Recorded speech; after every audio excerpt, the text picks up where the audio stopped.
łe łed zankłewaniem z Martą. Slidne dni na pustkwewiu miały Remusowi baro chutkłe. Cążkłe robił w płelu i w łebłerze. Płe zasadzenim bulew mógł regnąc w świat. Błeją sa nieznunygłe, nowych ledzy i nie miał ni żadne łydby na to, comże robił.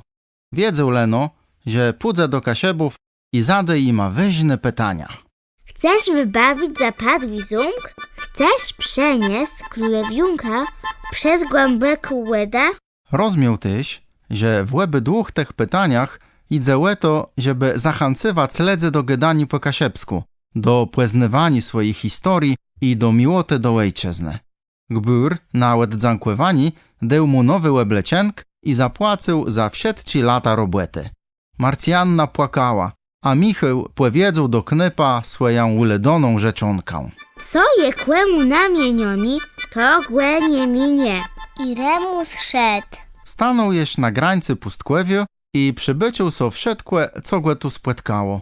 Widzenie królewionci i zumku, drangą chłero z płezdenku peśne białci z Lepna, płebitwa z Gweliata, gytci z pana Józwą.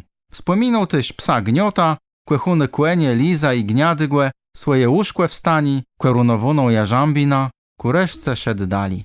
Kłel życi łyzdżył jakąś płestacja. Kto to może być? Pomyślał, kiedy był ju krodzy, wiedział.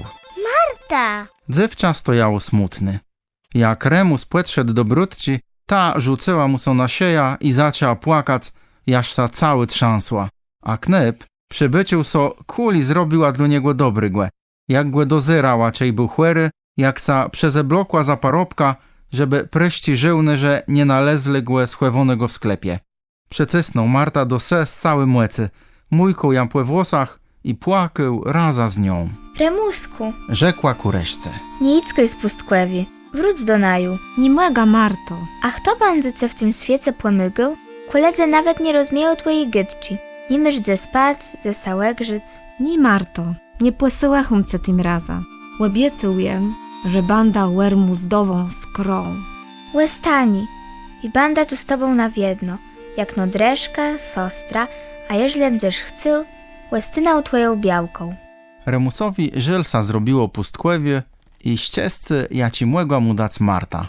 Błeju sa cyzych ledzy i nieznanego świata. Chcę ju odpowiedzieć, że łestunie na gburstwie, ale tej na życe pojawiły sa dwa białe kełpie. Przypłynęły czysto krótkie knypa i dziewczanca na sztrądze.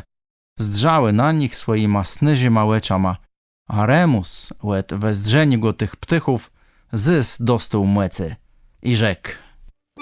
Marto, wiedno banda za tobą tesknic. Nie zabądały twojej dobroce, ale nie młega łestac. Cygnie mnie jako zwilgu młec. Ja ci sum nie rozmieja. Po tych słowach odwrócił się i szedł w stronę Lepna.